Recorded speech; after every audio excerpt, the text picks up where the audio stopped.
Mr. Josh Whitehouse is remotely participating tonight. Josh, congratulations. Welcome to the Farmington School Board. Thank you. Tim Brown, welcome. Thank you. And Charlie King, welcome. Thank you. The first order of business, typically after elections, is to reorganize the board. So we're going to start with nominations for chair. Do we want to do the pledge? Oh, is the pledge on there first? It is. Let's stand for the pledge. I pledge allegiance to the flag of the United States of America and to the republic for which it stands, one nation, under God, indivisible, with liberty and justice for all. Thank you. Now I'll entertain nomination for chair. I'll make a motion to nominate Charlie King. Motion by Mr. Brown to nominate Charlie King. I'll second that. Any discussion? Hearing none, I'll call for a vote. All those in favor? Aye. Aye. It's unanimous. Mr. King, come on over here. Sorry. Hold on. They're doing nominations. You don't have to say. You realize that you sit here so I can poke you, right? Yeah. Okay. Kick me as I'd like to thank you, Joel, for that vote of support. I'd like to nominate Joel Shagnon as vice chair. Second. Any discussion? Joel, you accept the nomination? I do accept the nomination. Thank you. Not hearing any discussion. All those in favor? Aye. Aye. Thank you. Thank you. What do we have next? Mr. Shagnon, you have my paper. Where'd you I put gave it to Mr. Brown. Okay. Nope, it's The list of the... other one. Okay, we have a bunch of other things that we have to appoint people to. Typically, Joel, you said you haven't been appointing a secretary, or have you? We have, We haven't since No. Mrs. Cardinal Actually- King got off the board, I don't believe. oh, that's true. Since Mrs. Yeah. Cardinal left, we haven't had Yeah. one. We've had an ex officio secretary, but not a, so. Is that something you feel we should do at this point? I mean, it's up to the board. I don't... I'd love you to do it. It's not the recording secretary, Yeah. it's the position of secretary. Never know. I'm okay without it because I think it just gives us more time to dedicate to other committees. I mean, typically that person ends up doing any correspondence on behalf of the board in the absence of a secretary. That would become me. So, Okay. Which is minimal. it is minimal. It is. I think I've written 3 letters total on your behalf, so. Okay. So I'll make a motion to table that position to a later date if necessary. I'll second it. Any discussion on tabling? Not hearing any. All in favor? Aye. Motion passes. Josh, your vote on that? Yes. Aye. Okay. Okay, thank you. Because we have a recording secretary tonight, that this is her not her day job, slow down just a little bit so we make sure we catch everything. Thank you. You're welcome. Okay. Sorry. The motions back and forth sometimes get a little bit tough to catch. So we have 2 reps to the FSD Policy Committee, Farmington School District. And those responsibilities would include what? With that one? Policy committee meets with me to review policies prior to bringing those to the board. We've had a whole lot of heavy lifting in the past couple of years. It has trickled down a bit, so it's not quite as active as it had been. If in absence of policy committee actively working, typically I will bring something forward for a first read. It is posted for public comment and then comes forward for a second read. Policies or other pieces that we need input either from the public or from admin. It comes through that way. So do we have any members of the board that would like to fill one of these positions that may have done it before? I have been in the past, and I don't mind doing it again. Okay, thank you. I'll nominate Stan for one of the positions. I'll second. Any discussion? Not hearing any. All in favor? Aye. So we're going to need one more appointment to the Did we have a vote Policy for Committee. Mr. Whitehouse? Josh, your vote? Yes. Yes, you're in favor? Okay. Yes. Thank you. Thank you. We just need a definitive yes, because it's hard to hear over here. Thank So you. we're going to need another volunteer. Anybody with any experience or preference? I don't mind. Typically, you've met during the day. That works for me now. It may not work at some point. Right. Well, So- we met during the day when it worked for both people who were on the committee. So I'm flexible, however we need to do that. Well, like I said, for now, if Okay. that's how it continues, I can do it. That's fine. So, Okay. I can still do it. to you guys. So, I'll make that motion to nominate Mr. Shagnon. I'll second. Any discussion? Not hearing any, all in favor? Aye. Aye. Motion Aye. passes. Thank you. Next, we have representatives to the Farmington Budget Committee. So I know Tim was interested in it. I am. I'm interested in, I served on the board for 4 years. I don't mind doing it. I'd like to be involved in it. Make a motion to nominate Mr. Brown. I'll second. Second. He beat you to it. Any discussion? All in favor? Aye. So we need one more position, The second would be an alternate. alternate. So, does anybody would like to be the alternate? I'll make a motion, Mr. Whitehouse be the alternate. Did you hear that, Josh? I'll accept. Okay, just accepts. I'll second that. Seconded by Stan. All those in favor? Aye. Motion passes. Next, we need 2 representatives for the Farmington School District Building and Grounds Committee. This is something I'd be willing to take on. I think that I might be able to hopefully at least add at least a perspective. So I don't know who's typically been on that, but, In the past, it was myself and Mrs. Moran. okay. So, I mean, I don't mind being on there with you unless someone else has a... That's not my expertise, so I'd be really happy if somebody else took that committee. yeah. So I'll nominate Mr. Shagnon. So are we going to do a 2-for-1 nomination? It's been 2. No, I mean, but you've been nominated Aye, and that's voting right. individually. You want So you can nominate both of us. Tim? I'll nominate Mr. King and Mr. Shagnon to that committee. Do we have a second? I'll second that. Seconded by Josh. Beat Stan out by here. All those in favor? Aye. Okay, moving right along. Now we have the Farmington School District Curriculum Committee. So who has served on this from the board before, Joel? It hasn't know how it been an active committee for a while. And so again, that's certainly, Director should know about that committee, I think. it hasn't been active, which is why you didn't know about it, yeah. I'll make a motion at this point to table that. We can revisit that later on. We've got accreditation, we've got strategic plan coming up. Some of that will overlap, and maybe we can address those later on. Yeah, I don't have an issue tabling it. I wouldn't have issue sitting on a second that committee motion. either, but we can Okay. table. So we have So we have a Mr. motion and a Shagnon second and to Mr. table. Mr. Brown. Okay. Any other discussion? Josh, you okay with tabling it? Yep. Okay, not hearing any discussion. All those in favor? Aye. Motion passes with table. There Joel was an aye second. from Josh. Yes, thank you. You're writing on my copy? That's okay. It's all right. Next, we have a rep for the Farmington CIP Committee. That kind of goes hand in hand with Budget Committee. I'd be interested, if nobody else is interested, as one of the reps. I think, we're showing one full rep and then an alternate. Right, Right. and then I also serve. Okay. Yep. So I'll nominate Tim. I'll second it. All those in favor? Aye. Aye. Aye. As far as an alternate, do we have any volunteers? The CIP committee typically meets around 4 o'clock in the afternoon, which makes it tough for some folks. I mean, I can be the alternate. I can make the schedule work, but I'm sure Tim will be there most of the time, so. I'll move that Charlie is the alternate for CIP. Second. Second. Any discussion? Not hearing any, all in favor? Aye. Aye. Motion passes. Next, we have rep to Farmington School District Health and Wellness Committee.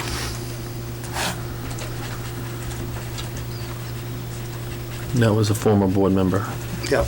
Now, what typically is the meeting dates and times and frequency? Typically Mondays, I think it's the first Mondays of every month, from 3 to 4. It's been once 3 a to month. 4. I think it's been Tuesdays or Thursdays, hasn't it? Yeah. Has it? Okay. Happen to find Chandler. It's okay. Yeah, they were going to meet today. There Yeah. we go. Do you have a brief scope of what that committee's responsibilities are? Yes, so every year that committee puts together the Spring Fling program, which means we contact vendors, we get a letter out, we get that all set up in conjunction with the PTA. We also vet the policy that's been put in place in terms of, providing fresh foods. We also have a member from Cafe Services that sits on the board to talk about surveys that have been put out to students in terms of what they like, what they're eating, different options that we can make a possibility. Anything related to drug and alcohol use prevention is also something we discuss. We have a representative from UNH Cooperative Extension, Goodwin Community Health, our student assistance program counselor is part of the program as well, and then we have representatives from each one of the buildings. What's left on the list? Well, we still have quite a few. We still have 1, 2, 3, 4. 4 more positions and I don't Former mind, alternates. I don't mind taking, if you need somebody to take that, I don't mind taking that, because that would be, I think, more of my talents than some of the other that are down on the list. Unless somebody else wants it, I'm okay with somebody else having it too. But I'll step up if, I'll make a motion, Mr. Brown, for health and wellness. a second. All those in favor? Aye. Would anybody like the alternate rep? I'll take it. Okay. Oh, Josh said he'll take it. I'll nominate Josh for the alternate rep for the Health and Wellness Committee. Second. Oh, go ahead. go ahead. And seconded by Joel. All those in favor? Aye. Next, we have Professional Development Committee. What typically do they meet for schedule? Thursdays, once a month. And Time period of the we day? usually meet between 3 and 4. There's a lot of teachers on that committee. And that committee really works on recertification stuff and the professional development master plan that we have to turn into the state every 5 years. Where are we at with that? It's been approved for the 5, it was just approved this past year, Yeah. so I don't, who was on that? nobody's been on it since Yeah. I've gotten here, so. I was on it in previous years, but what I found was, short of putting together the plan, which Yep. is what I wanted to be a part of, sitting and listening to who's up for recertification and maybe who's lagging on recertification, I didn't think was really appropriate for a school. It caused some awkwardness, I felt, when I sat on that. And we don't really need you at those meetings. Yeah. What we have to have when we have to re-up our master plan is we have to have a board member when we're doing that. But we don't really need the board members at the master regular plan. meetings on the logistics of recertification. So I would say probably every 4 years, we need a board member to come to certain meetings that are for that plan. Well, would it make sense to table this until they had the need? And then we could address it and see what people's schedules are? Motion to table. A second. Any other discussion? Just as that comes forward, obviously, probably going to be a new board, but give some time periods maybe to flag that and let us know, hey, we need board representation for that committee. Yep. You'll get that a year in advance, actually. Okay. We have to work on it a year ahead of time. Perfect. Yep. Okay. And Mr. Chairman, if I could just suggest, Ruth Ellen, I would, any of these that are tabled, I would still keep them on your master list that Oh, I you will. present each Oh, year when we absolutely. reorganize. Because so I could that- change, Okay. yes. All right. All those in favor of tabling? Aye. Josh, table? Yeah, aye. Okay. Okay, thank you. We can't see that hand. I could. Next, we have rep to the Data Governance Planning Committee. I guess maybe you could give us a little The data summary of what this responsibility is. The Data Governance Planning Committee is in reference to our requirement under House Bill 1612 to make sure that we have oversight of our protection of sensitive data within the district. One of the meetings? Meetings? One of the meetings? Yeah, we've been kind of meeting with the tech committee, and the tech committee's kind of warped into response to what's going on right now. Right. And then from there, normally we start with the meetings with the governance, because it's really just looking over the plan and making sure the plan is in place, we're up to date and so forth. Okay, so it's a yearly revisit of the plan, so probably 2 meetings a year? 2 to 3 tops. Only 2 Okay, good. really I would suggest more is that we have updated. Okay, all right. Okay, Josh has volunteered. I'll nominate Josh. Second? Any discussion? Not hearing any. All in favor? Aye. Aye. The last one is the Audit Committee. I don't have an issue taking this. I think it would be good for me to get a little bit more experience with some of the budgetary things. Okay, and we have 1 or 2? 1 and an alternate. Oh, one and an alternate, so. Okay. We'll move Charlie. Second? Any discussion? Not hearing any. All in favor? Aye. Do we have any volunteers for the alternate? I don't mind doing it as an alternate. I think it'll go hand in hand with the Budget Committee and the CIP. Okay, I'll nominate you as the alternate. Second. Any discussion? Not hearing any. All in favor? Aye. Aye. Want to back up a little bit? I'll back up a little bit. We did not pick an alternate for the Data Governance Planning Committee. I'll volunteer for that, even though I'm sure Josh will be able to make the meetings if there's only a couple of years, so. But I'll volunteer to be the alternate. I'll make that motion. Second. Seconded by Josh. Any discussion? Not hearing any. All in favor? Aye. I'm sorry, who was the second on that? It was Josh. So I believe we had 3 tabled? I have secretary, curriculum, okay. and professional development were tabled. Does that match your minutes? Okay. Good. Thank you. I'll give you a copy back That's all with right. some chicken scratch. I can write it out. It's all good. Moving right along, we have, I assume we have a posted public hearing. We do have a posted Okay. public hearing. And I didn't see it in the packet, so I'm sure you've got something to hand out to us. Well, what I have is, this is in addition to, whoops. Let's go. So we had a fundraiser, and along with that fundraiser, the letter that went out to those who made donations said that the donations would specifically go toward the proceeds would go specifically toward building the STEAM lab at Henry Wilson. And so we had $2,000 that were donated specifically for that with that letter. So those need to be accepted as donations for that purpose. We also had I'm sorry. for building a STEAM lab at Henry Wilson. We also had ticket sales, ticket, merchandise, raffle, snack sales there that night in the amount of it was $5,031.95. That was the cash amount. So all told, I'm sorry, it was $5,821.95. There was a cash amount and a check amount there. Those proceeds, whether we accept those as revenue and expend, or whether those go into the general fund, is at the discretion of the board. If they are accepted as revenue, then they can be specifically purposed toward that STEM lab if it's in excess of $5,000. If it is not, then it would be returned as part of the unexpended fund balance at the end of the year.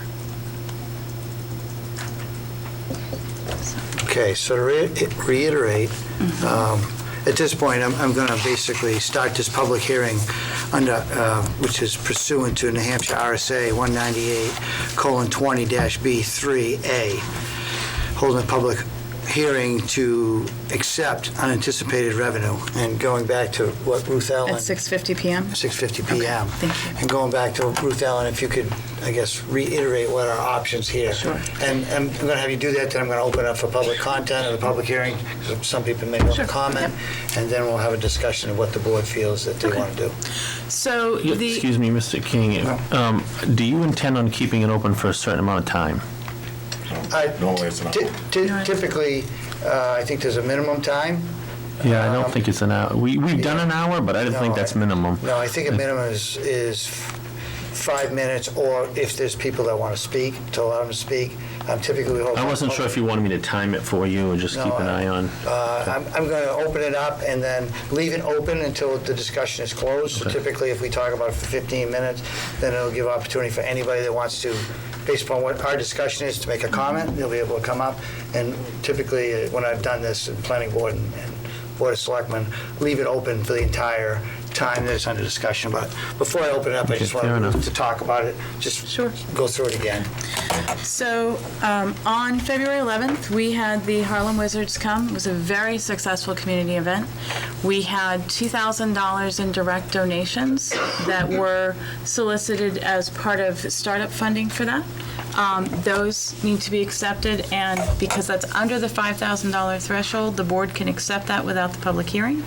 However, if that is aggregated with the ticket sales and everything else from that night, or if you're looking at the ticket sales separately, then that also has to be under public hearing, hence the public hearing tonight, because we have a $5,000 threshold on that. So And the total raise for the event, including the 2,000, was $7,821.95. Okay, so one question before I open it up. What was the expenses expended to fund all the different portions which the school put out? You know, because of the 7,821, that wasn't all revenue, there was some Correct. expenses. Right. Correct me, Mr. Castongway, it was $1,000? It was a little bit more than that. Okay. Probably around $1,500. That's right, the other pieces that we purchased along with it, yep. Okay. So at this point, I'll open up to public comment. If any members of the public have any questions or comments regarding this public hearing, and an intent for this board to consider is whether or not we accept it as unanticipated revenue dedicated to the purpose that was originally put forth to the public, or do some mixing or different. Right, the 2,000 needs to be put to that specific purpose, as that's what it was advertised as. What the donations were given Donations were specifically for. specifically given for. And I knew Steve was going to comment, so. Yes. And I believe that the advertising for the ticket sales and what also was for the STEM lab. That's what I was just going to say, is the ticket sales were advertised as a benefit to build the STEAM lab. Mm-hmm. So if I understood correctly, though, the $5,800 was total revenue? The 5,800 was the revenue that night, yes. It was not the, if you include the donations, it was 78. Okay. But that's not really the profit then, if we spent $1,500 to bring them up here and do the project? Correct. So it would be the 58 plus 500 or so. Okay. I would think it reasonable to not expect the taxpayers to subsidize the $1,500 portion, but the amount above and beyond, the profit should absolutely go to the STEAM lab, because that's what it was literally sold as when people purchased the tickets. Right. Now, Ruth Ellen, what funds did the 1,500 come from? Those were taken, the 1,000 for the initial piece was taken from a the school assemblies line, and then the other 500 came out of what was taken in that night. So it was taken out of the till from that night. So the remaining that came in was the 5,800. Tim? I want to start off by saying thank you to the middle school principal for coming up with a solution that was out of the box. I also want to recognize the teachers, the staff members that went out and aggressively sold tickets. Mrs. Henry was at the deliberative session. Mr. Henry did a lot of ticket sales out of downtown, and it was a phenomenal coming together as a community for a good cause. My opinion, and I'll vote later on, I understand we invested $1,000 out of our budget for it. Part of that came out of our assembly line. We did have a daytime student assembly for the kids. If the whole purpose of this function was to raise money, and we told the public, and the principal put this together to build this STEM lab, then I think that's, in my opinion, and I'll listen to everybody before I vote, where I'd like to see this money go in its entirety. Joel, any thoughts? Ditto. Succinct. Well, no, well said. I mean, I would agree, that's what we advertised, and so we should send it to the STEAM lab. Josh? Josh? Sorry, I lost you there. Okay, you back? Yep. Comment was to take the full amount of money raised, and we're not in a vote, but to take the full amount raised from the fundraiser put on by the middle school staff and beyond towards the STEM lab. $1.95 for the purposes of being invested into the middle school STEM lab. Second. Make it STEAM lab and we'll call it good. STEAM lab? Yep. Okay. Motion and seconded. Any discussion? Not hearing any. All in favor? Aye. Motion passes. Aye. At this point, I'll close the public hearing portion. Next on our agenda is public participation. Before I open it up, we've had some recent guideline recommendations, not only federal but state. So I know there's been some concern. So I think at the next meeting, Ruth Ellen, based upon some discussions, that we may be structuring this differently as far as what we may have for, or can have for public participation. I mean, we don't have an answer yet, but We have some guidelines and suggestions that have come forward from the School Boards Association. Because there are suggestions at this point, and we'll call them suggestions, they are not yet mandates as far as congregation numbers in a single room. We do live stream the meetings, and so what we would make available would be a call-in number for public participation if people felt that being present en masse was a problem. And whether or not then you choose to limit numbers from there. If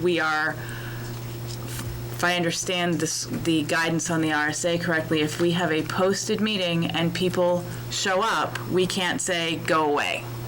We can say, if you're sick, please rethink that. But at this point, if you've bought milk in the last 2 weeks, we're probably at about the same point. So, well, that might have been harder to do in the last 2 weeks, but. We don't really have a plan of what changes, if any, will be happening, but it's certainly been a topic of discussion. Day-to-day guidance is being received from the state. And if there is any changes to how this meeting typically has been held, we will try to make as much notice as possible and allow for public input as best as we can with those guidelines. But we don't know what we may be following some suggestions from the Department of Education or the governor. Well, at this point, it would be through the governor's office as far as assemblies. We have RSAs that need to be followed as far as what the board meeting looks like under 91A, what the right to know is, what participation laws are. But because of the emergency that has been declared, some of those rules have been suspended so that electronic meetings are now allowed. Emergency meetings have slightly different parameters to them. They can be held where more than a physical quorum is calling in, or if we don't have to have a physical quorum in order to have members come in. We do have to have a physical space where the public can listen to the meeting and participate either via a speaker or what have you, or we can live stream it and have the call-in numbers available. There was a suggestion to have things come to my email and have me read them into the public record, which I could do, but I hesitate to do that because I have this open to pull up documents for the board, but I don't access my email during board meetings because I don't want that to be either a distraction or a perceived idea that somebody is giving me information to feed to the board during a meeting, because that's not okay, and I don't do that. So. Okay. So what we may end up considering adding is additional forms of communication where we will have public input for some people who want to come and hopefully get the physical attendance down, but add in phone or some either electronic through email or text to allow somebody from home to participate in the public input and not be here. So it may be We could use the simple, SAU cell phone to have people call in. just adding in some lines of communication so that people don't have to be here, but they have an opportunity to speak. Logistically, that'll take some time to figure out, but That'll be easier than some of the things we've done so far, so it's all good. so at this point, I'm going to open it up to public participation. Anybody would like to come up to the mic with any comments, suggestions, concerns? Just please state your name and your street you live on for the record, and let us have it.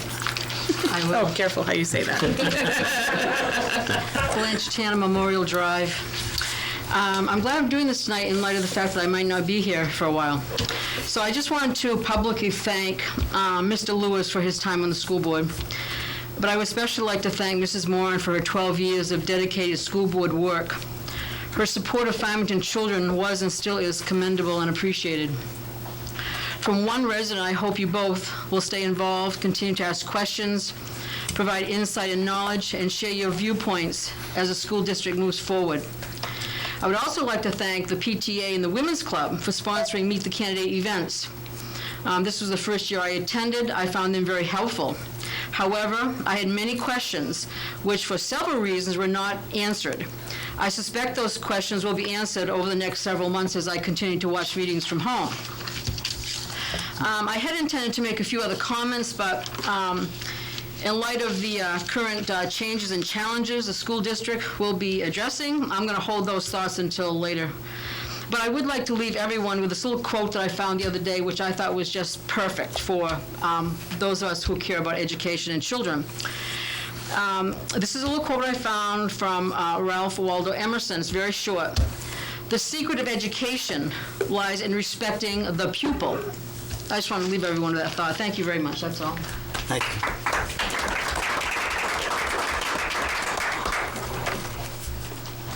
Could I just make a response to that? Go ahead, Tim. Thank you, Blanche. Appreciate your comments. I also want to acknowledge Mrs. Moran. I want to acknowledge Stacy that's here. Everybody that was on the ballot stepped up to the ballot because they care about this community. We went through a pretty long election process. Decisions were made, and we'll have to prove that those decisions were correct or incorrect by our actions on the board. But I would encourage everybody that has been involved in the educational process to stay with us, to communicate with us. If you see something that we're doing wrong, please let us know. If you have a better suggestion, please let us know. This isn't our board, this is your board. We're coming into some critical times as a community. Some of us in this board are 72 hours in. We're going to need help, and as a community, we're going to need to pull together to get through this, and we will get through as a community. But that's the only way that we're going to get through the process. Just brief in closing for the people that are here, things are changing on a daily basis. I suspect at the end of this meeting that we will be calling a non-public under emergency management. We'll have some discussions with the staff. We'll identify ways that we can communicate with the public. We're parents, we're members of the community, we share your concerns with the public, and we'll get information and realistic information as real time as we can get it to you to keep you involved in the process. We realize some of the difficulties that this places on parents and children. We'll overcome these as a community. But to the people that are leaving office, thank you very much. Particularly Mrs. Moran, 12 years is a very long time in somebody's life to commit to the educational system, and we're hoping you stay as part of that system. Thank you. Thank you.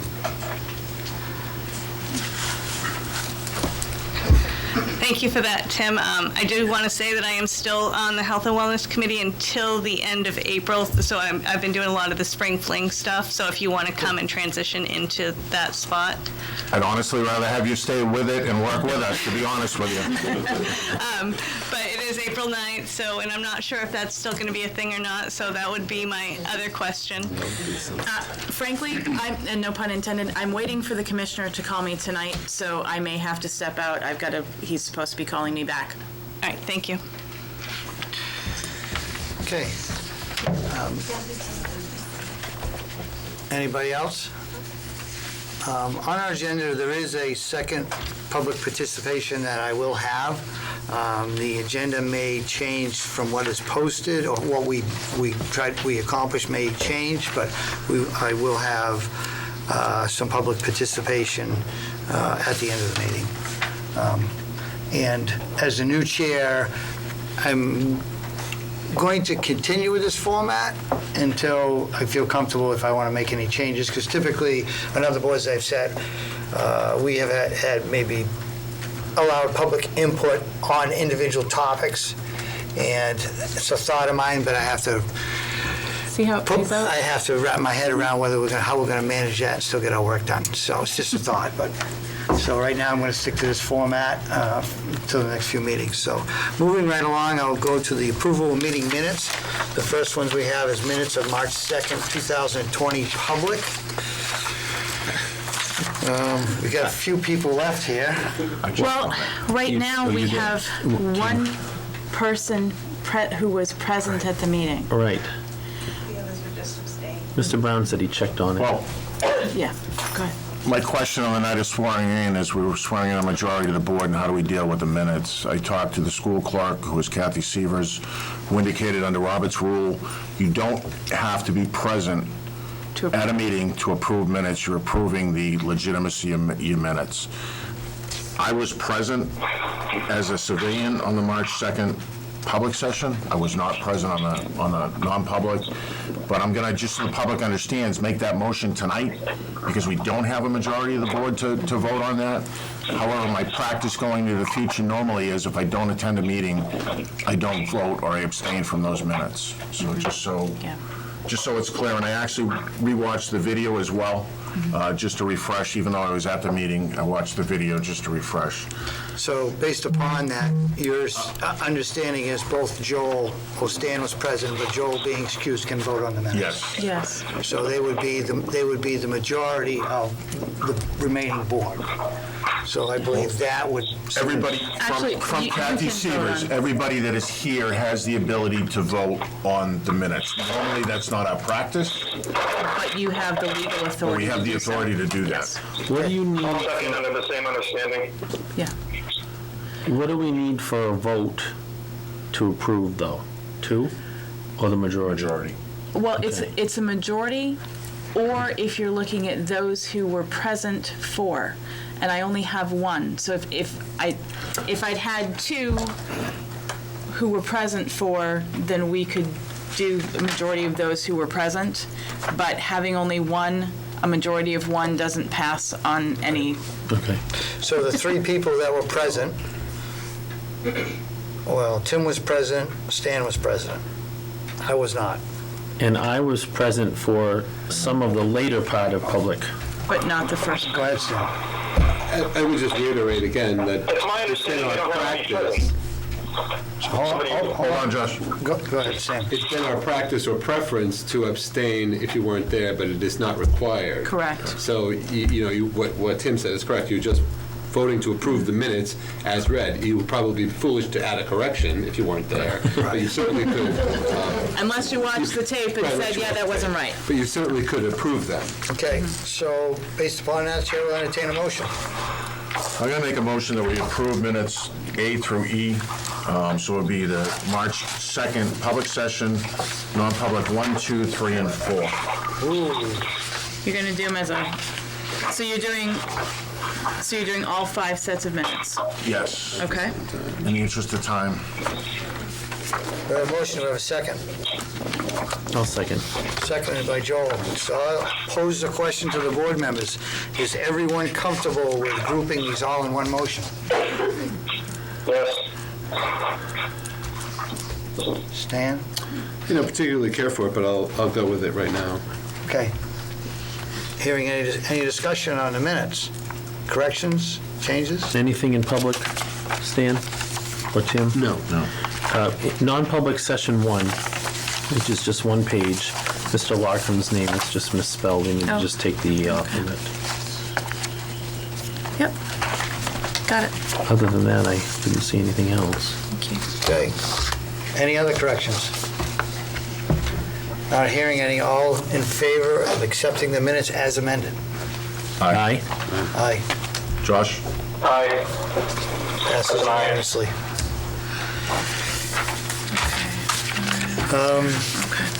Next on our agenda is reports. We but will- I will pose a question to Ruth Ellen. Okay. You want to continue with this format or have some other things you want to move around based upon the changing events of the...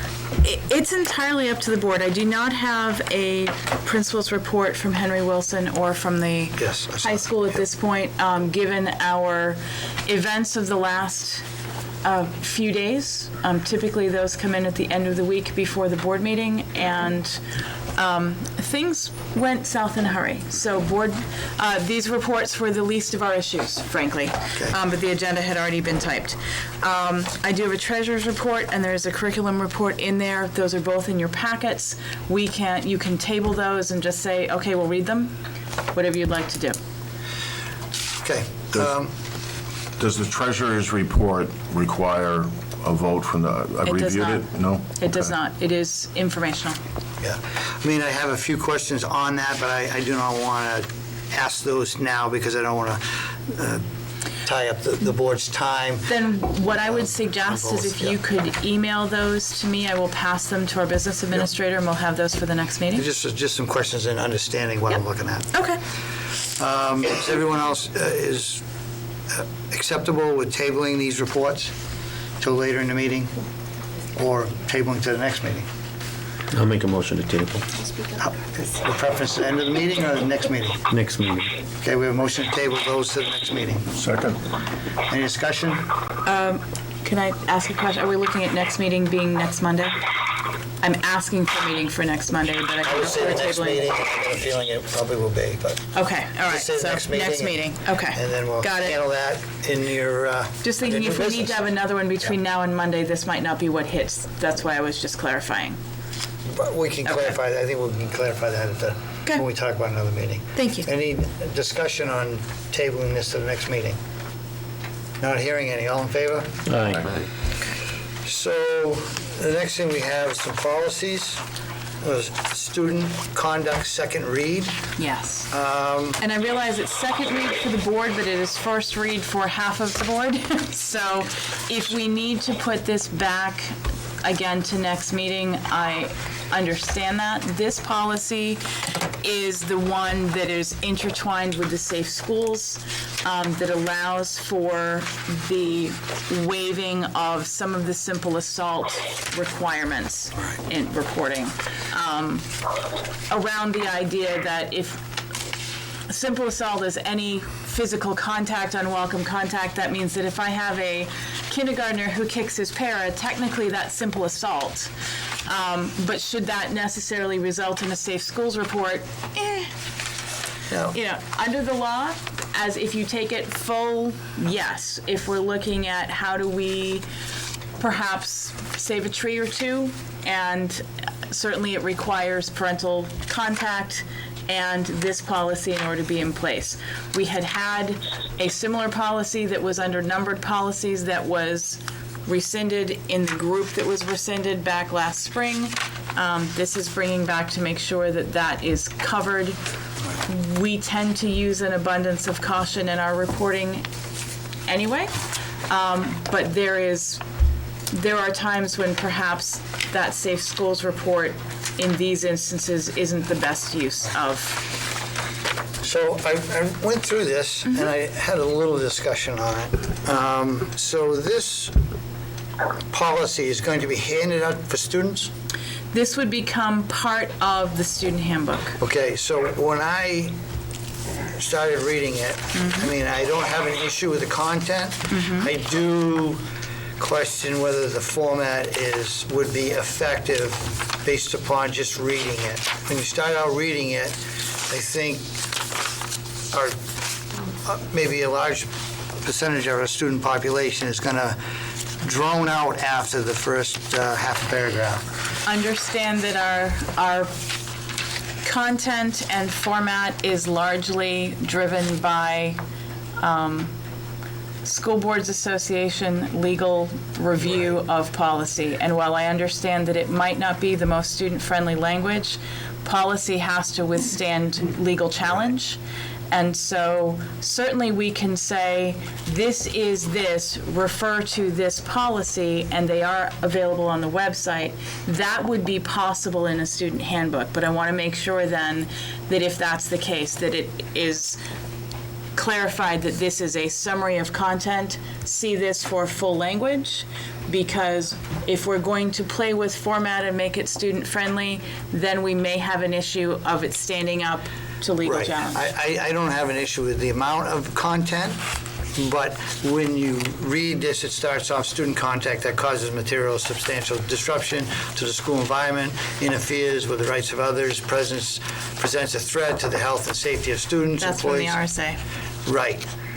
But it may need maybe a header to direct, this is what the expectations are, and point the students to, these are the expectations we have. I'm just reading it and going, how are we going to grab a student's attention to this is what our expectations are, either through directing by the format or maybe by additional. I think part of that is more as the handbook is processed by administrators with the students. That's where the explanation comes in. I don't know that we can do that with every policy in a student handbook, or that might be the best use of that. I think this is the legal document we need to have. We could certainly say, here's a student-friendly version of, here's what you need to know. Here's what's going to get you into trouble. Here's what it looks like. Here's what not to do. Here's your consequence. That we can certainly do in a student handbook and then reference these policies.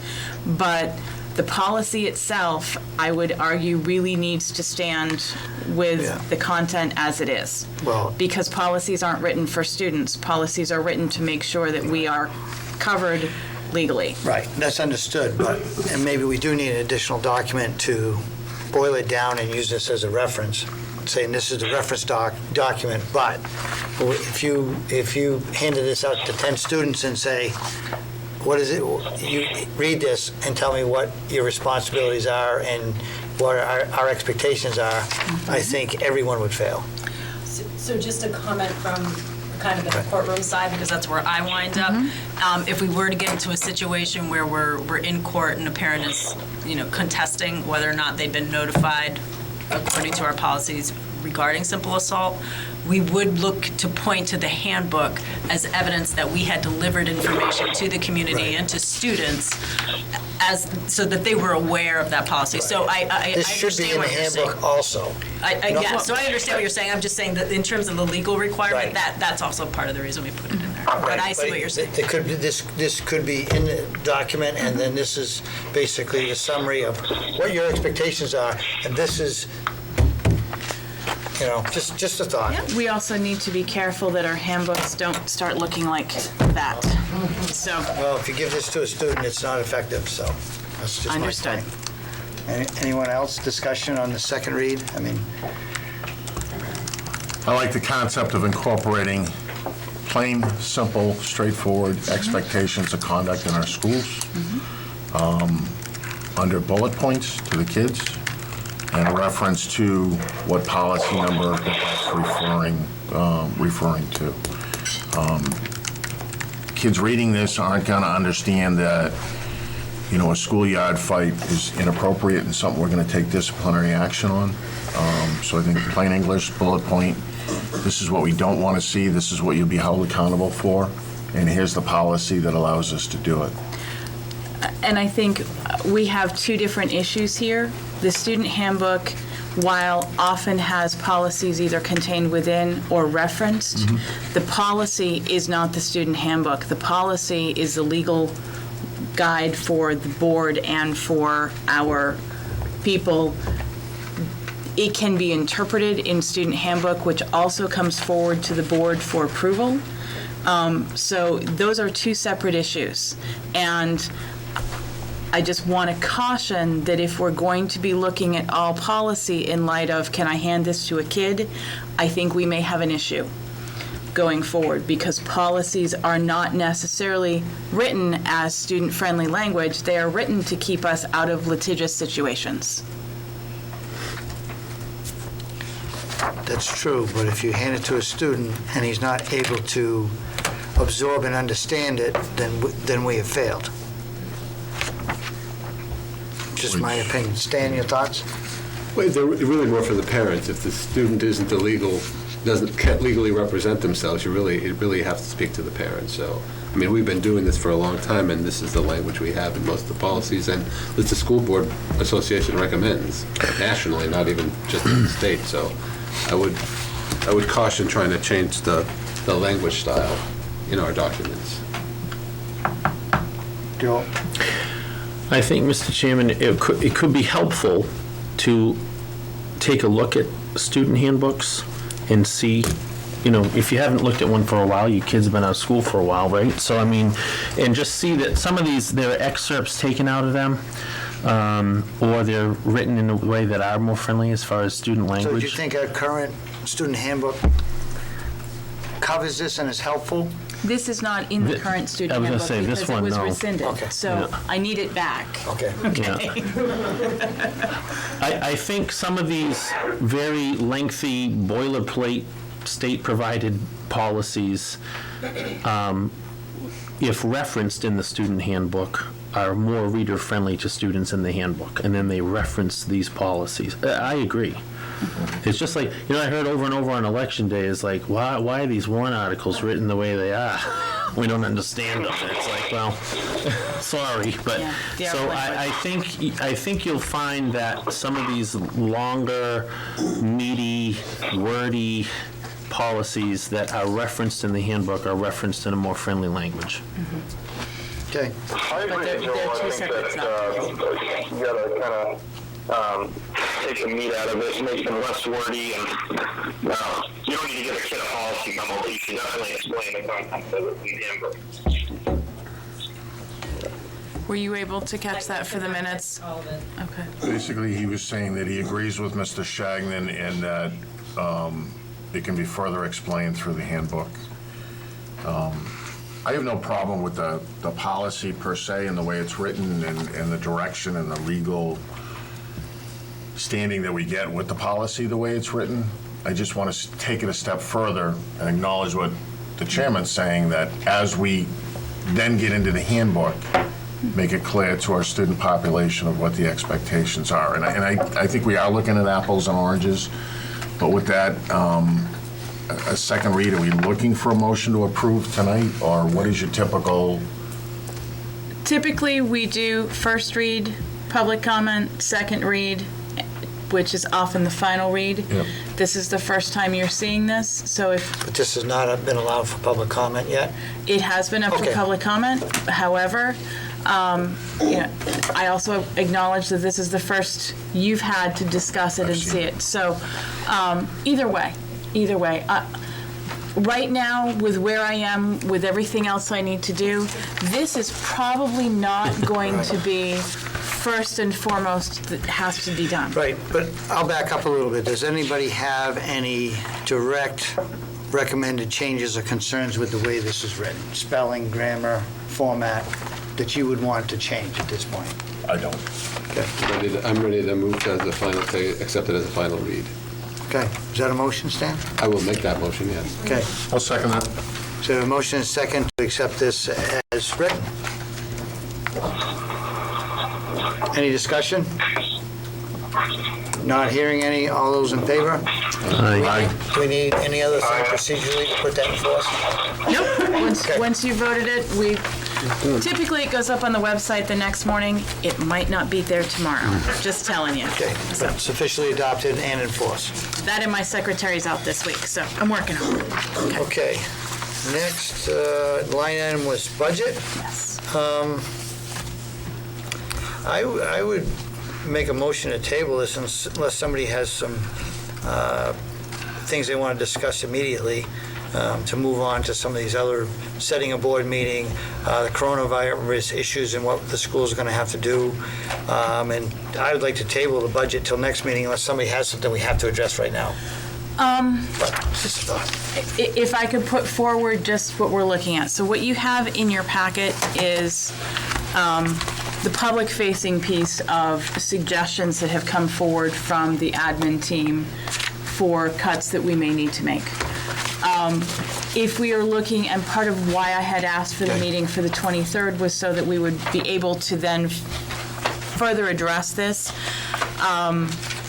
we need to get all the final pieces into the Department of Revenue by March 31st. And Jana is going to need some time to process that. We also need to be able to tell people if positions are being cut, they need to receive word no later than April 15th. And I would ask the board to keep in mind that my ability to have face-to-face conversations with my staff is shifting greatly. And these aren't the types of conversations that I will send by email. So I understand we have a number of other things tonight. As long as this is addressed no later than the 23rd, that would mean that decisions would need to be made the 23rd or another meeting later that week, because I'm going to need to give my business administrator at least a few days to get this processed and up into DRA. So I'll ask you a couple questions. Sure. Now, this budget adjustment workshop was not in the online packet, but I just got it tonight. Correct, Right. because... Because I looked, I didn't see it when I Yes. downloaded, so this And is... again, I will apologize for the No, that's tardiness fine. of some of that. It's been a little unusual. So what we have here, that you've given us in a format, is broken down into proposed non-salary cuts and proposed salary cuts. Correct. / shifts. Correct. And the total for all those line items is a bottom of $770,743.93. $40, yeah. Oh, $740.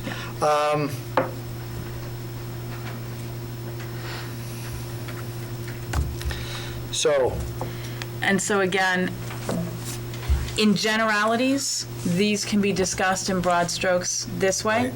If you had specific questions about specific identifiable positions, those would need to be discussed, and I do have... In non-public. They would need to be in non-public, and I do have that from legal counsel. Because again, I will not have those end up with staff in this format. That's not okay. Right. So you have a hand there, Mr. Chair. Oh, go ahead. Your request for a meeting next week was, I'm assuming any meeting we have moving forward, we're going to have coronavirus conversations because we're getting new information, things are changing daily. But was it primarily to focus on this? It was assuming that we would start a discussion tonight, knowing that this would be the first that you would have a chance to really look at this and ask questions, that you would have time then to process, and likely make a vote next week.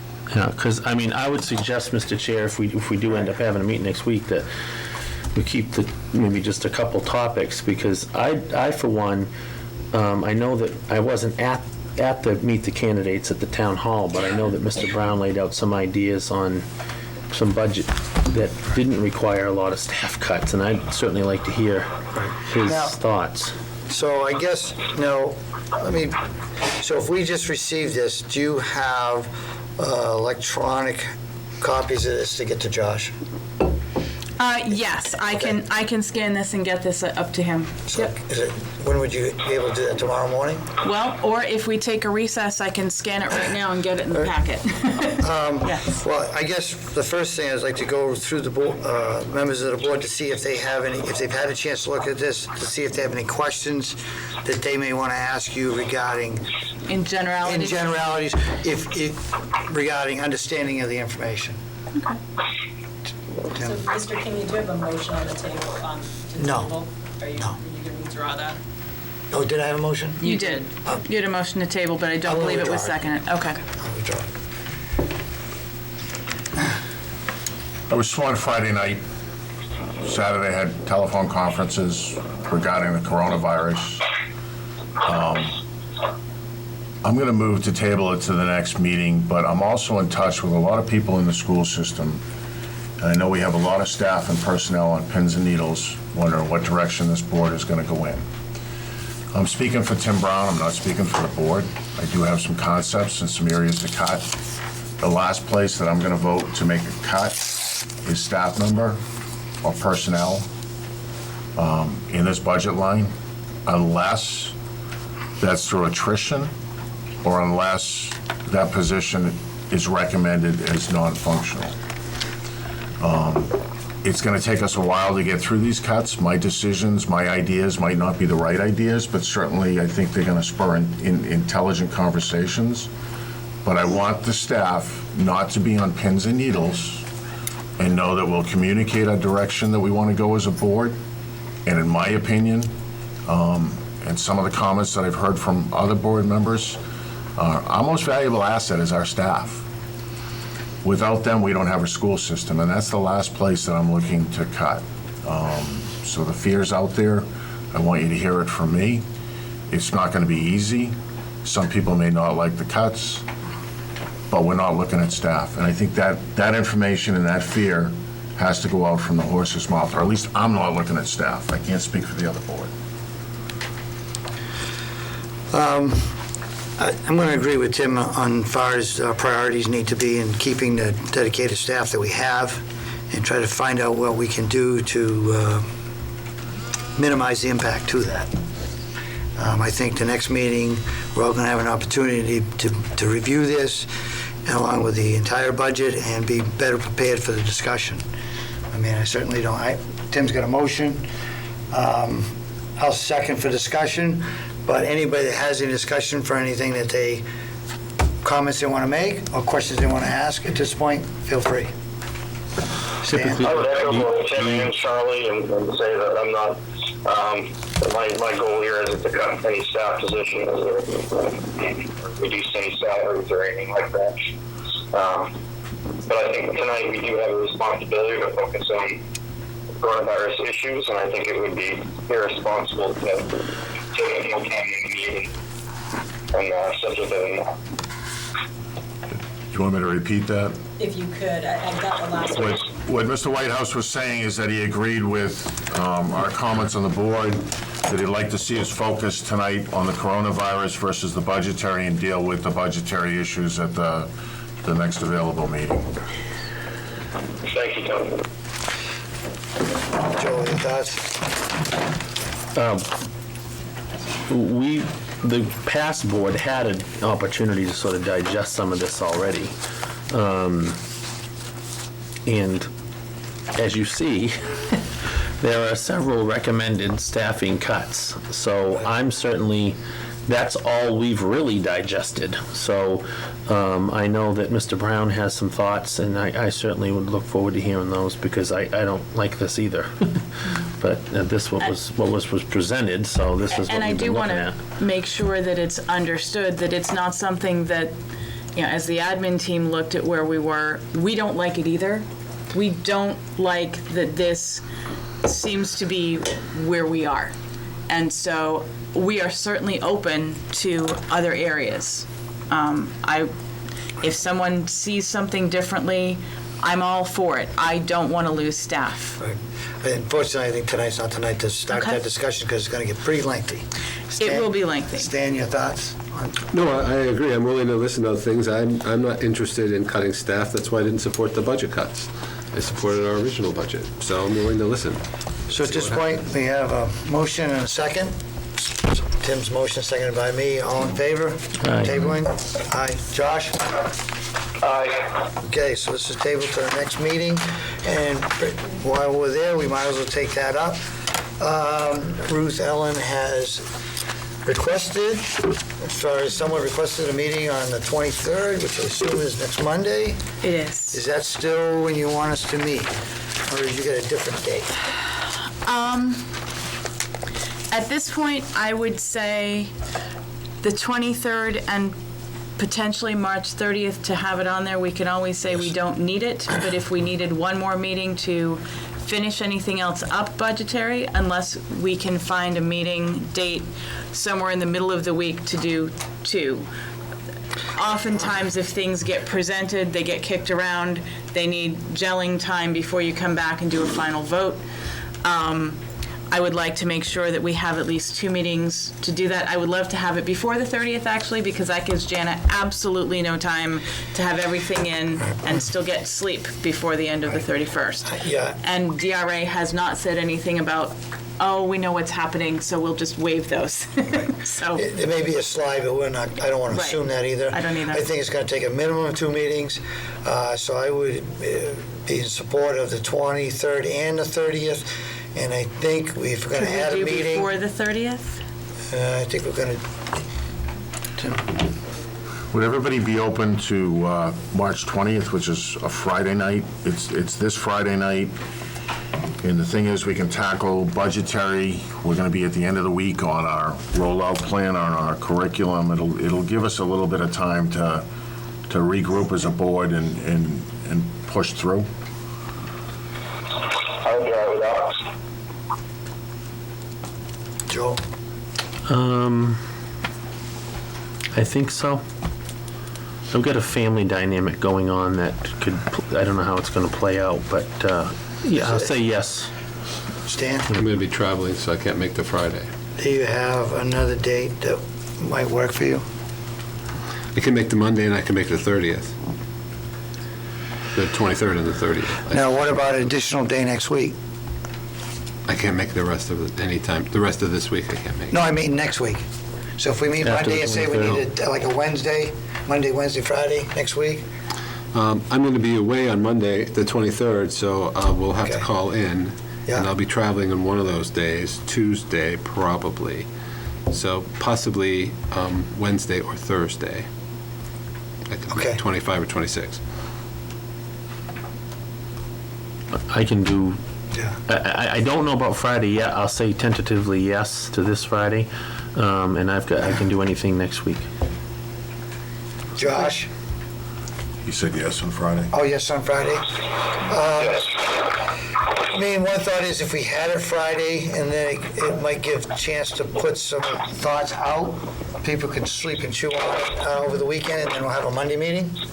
Okay, I should know be able to Stan do can't Friday. I do want to remind you that you can't meet without me, so, but I believe I can do Friday, so. That's a pretty good schedule. This is my schedule right now. I know that. I know that. I think there's a cot in the nurse's office. I don't live that far away. It's all good.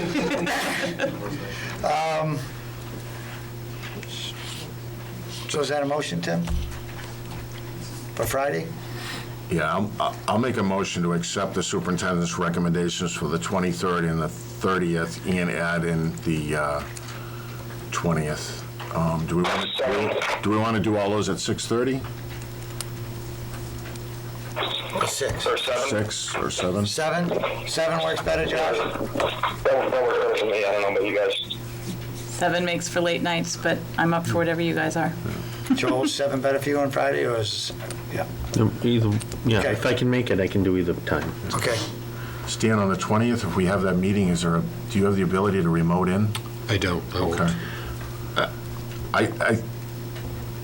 I like the concept of having discussions and coming up with ideas. I think we'd like to have a full board here to vote. Yeah, but we may not do any voting Friday, we'll just Right. have discussion. Yeah, okay. And if we can get that material with draft minutes to Stan. And you are available on As the soon as possible. 23rd, Stan? I will be away, but I can call in. Okay. On the 23rd. Understand that anything that is, that isn't public-facing doesn't get passed out before the non-public meeting. Public-facing. So if it's regarding specific personnel issues, that doesn't go out to a quorum of the board. The minute it's in all the board's hands as a quorum, it becomes public material. Right. So I can't do that. It won't be up in a board portal for you. It will be handed out there. I can certainly, we can read it into, or if we've got people remoting in, but that doesn't get shared that same way. Because we're dealing with personnel issues, I can't What share are it. we talking about, though? So you're saying if Friday, if we have discussion, Discussion's and fine, but, that points to certain positions. right. Then- Oh. I can't put that up in a portal to be shared out, because Okay. anything that goes in a board packet becomes public. So the discussions that, if Stan's not in attendance, that can go to him is the public portion. Correct. Okay. So we would have to do a We due diligence to keep we that. could get him a copy of sealed non-public minutes, Right. but those also don't get just posted in an email. Right. Just saying. Okay. Okay. Josh, it's Joel. Are you physically able to be here on the 23rd? Do you know? Most likely no. Just because I'm wondering how many board members can remote in? I thought there was an issue with. There was an issue before the emergency declaration. At this Okay. point, that quorum has Okay. been waived. Yep. Physical quorum is Makes no sense. longer an issue. Okay. Yeah, Well, So we have a if I'm motion. stuck with the family thing, then I can too. that's true. Okay, good. Yes, you could. So we have a motion for 3 meetings. Motion to accept Mrs. Vaughn's meeting dates of Right. 3:23, 3:30, and to add a date of 3:27 at 7 PM. 3:20. 3:20. 3:20, okay, that makes a 2-0, which difference. is Friday. Thank you. Yeah, we won't be out anywhere. Thought the 27th seemed a little far. I'll second the motion for discussion. Okay. I guess my only thought is next week, would it make sense to start those a little bit earlier for staff? Maybe 6:30? I'm even good for the, for the 23rd and the 30th. Yeah, I mean, I'm good with that. So, Fine with me. Okay, 6:30? so it'd be 7 o'clock on the 20th and 6:30 for the other two? Yeah. Stan, does that work? We'll try to get you as much as we can. That's fine. I guess Saturday somehow. We mean Saturday. Well, if we have a meeting Friday night, Right. public portion, if it's televised, he could access that. If it's not televised. If it's, we could do a recording and make sure that gets the public piece to him. Okay. Okay. Okay. As far as a 24-hour turnaround on minutes, we're good, but we're not always that good. Just saying. Okay, so all those. And who was the second? I'm sorry. I missed was. that. I had you as the, so who was the motion? I would. Tim was the I motion. would Okay, do thank my you. original motion. Okay, thank you. And then there's a bunch of I discussion. got lost. Okay. I'm back. Sorry, we're It's all thinking right. around in circles. Any other discussion on the motion? Not hearing any, all in favor? Aye. Josh? Aye. Okay, Thank you. popping around a little bit. Next, I'm gonna turn it over to Ruth Ellen regarding, let's go Okay, ahead. well, while we're on hitting your calendars, on the 31st, we have a scheduled workshop with NHSBA and the administrative team, along with the school board. I will speak with Barrett Christina to see if that is still on, because we will be more than 10 in a room, if that's the case. But, Excuse me, Ruth Ellen? yes, I just wanted to let you know an email just came out from New Hampshire school boards. Because given the CDC recommendations, they will be canceling all of their workshops that they've scheduled. okay.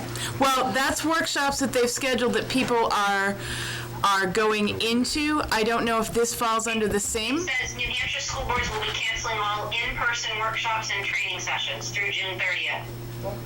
Okay, June 30th. So I want to identify who that is. that is Jana Mellon, that's our business administrator. Thank you, Okay, Jana. thank you. Hi, everybody. I've been here all along, but I've been having my phone on mute. I'm here if you have questions. Okay. Okay, so that just cleared your calendars for the 31st, evidently. Good. And in the event that they're still looking at, that's their trainings that they're running in person as opposed to what they're coming out to. Let me clarify, but I'm pretty sure we're done. Yeah. Okay, so next on the new business was coronavirus. I'll turn this over to Ruth Ellen regarding, I guess I'd probably ask you to kind of state what you've already publicly said. Yep. So that everybody here will hear exactly what you put out to the public and people watching. Okay, so. And then add on all the new stuff. Sure.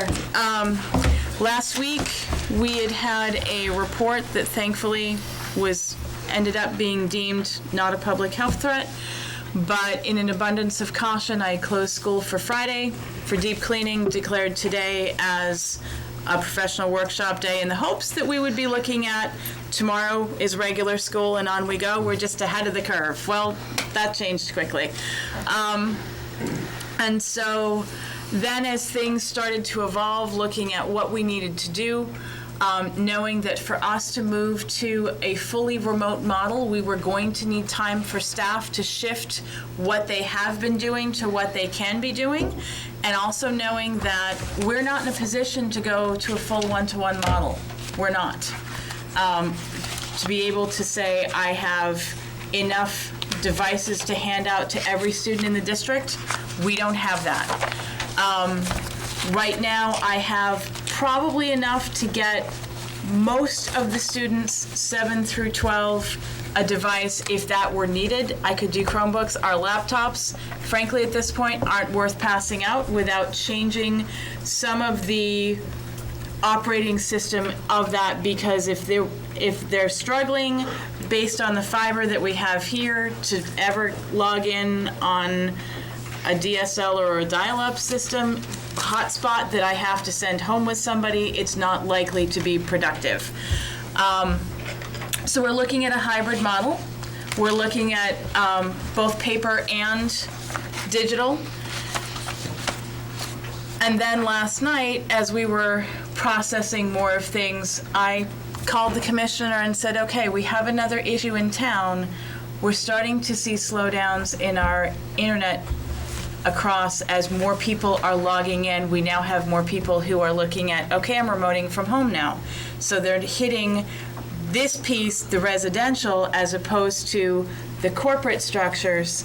And it's starting to get a little tougher. We're having some things that are starting to go up and down. It's taking a lot longer to log in, and I'm right in the middle of town. And so I'm not sitting out on the other side of Blue Job where it gets tougher to get much of anything. So I called the commissioner and said, we have an issue, because if this is going to start getting pretty wobbly, I can't even go digital with the pieces that I was thinking that I could. I said, please have a word with the Utilities Commission to give us an idea of where things might be going, because if this goes south, it's going to leave us in a very different place. In order for us to do paper packets, which we are, I'm going to change my verb, were at about 2:30 this afternoon, we're prepared to be able to do without a whole lot of, I won't say without any difficulty, but with a whole lot of teamwork and camaraderie, we could have gotten that done very well. With what's happened this afternoon, with some of the recommendations, we're still at, statewide, it's under 50, which we just about hit here. But also making sure that we have things in place moving forward. I'm not 100% sure where things are going to go. Governor Wentworth has just declared that their staff is not reporting. We're going to have to look to see what we're doing. SAU staff is reporting.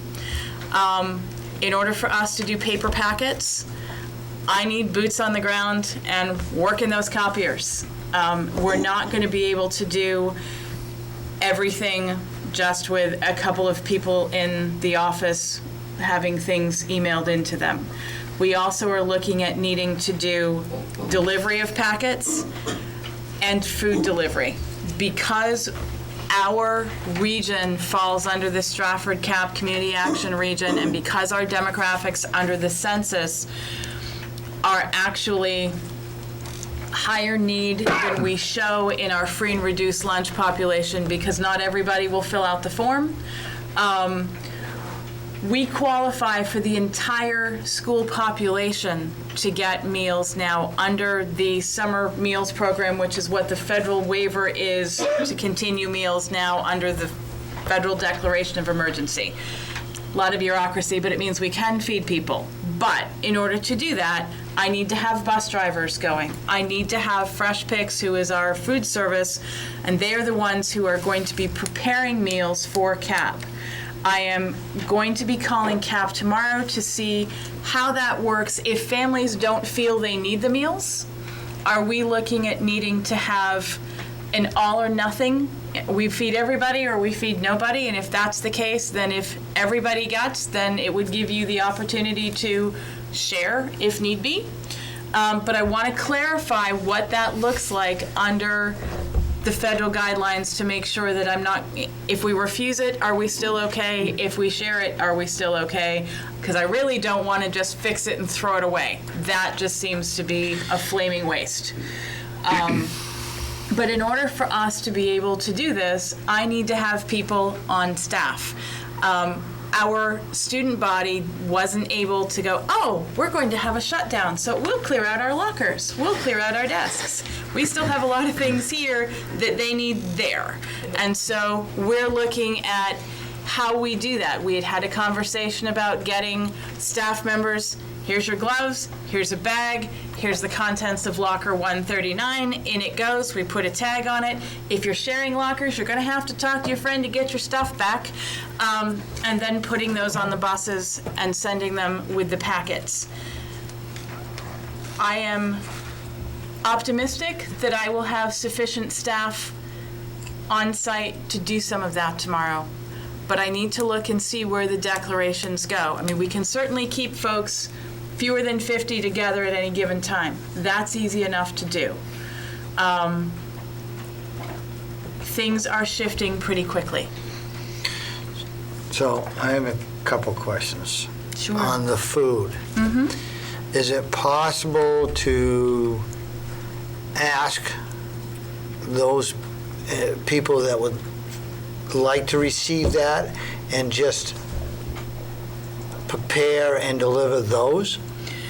Because if somebody is qualified and they say, okay, I may qualify, but at this point, because we're going to be doing it at our home, I don't need it, or I do need it, and that way we could limit what we do for that and not waste it. Because we're not only wasting food, but we're wasting resources to prepare stuff that we're not going to be Fully understood. That's where some of the bureaucracy gets a little bit difficult. I need to make sure that I have clarification, is it all or none? Because right now, you say those who qualify, right now under the guidelines, every kid in the district qualifies. Right, so if everybody qualifies and everybody is eligible, but if people request it, then they would be put on a list. That's what I have to go through, because the other piece that we're looking to do is also to provide distribution for End 68 Hours of Hunger, so that those bags would go out on Friday on our buses. Also looking at working with CAP for their adult food pantry meals distribution. So we have multiple pieces here. Is this End 68 Hours of Hunger a current responsibility, or is it a responsibility of others? It is a community program. I understand what it is, but are we directly responsible, and do we need to add that to the list of our responsibilities at this point? It is our students that are served by that, and if our buses are going by those same households, it seems frankly silly not to drop them off. So I'll take that as a no.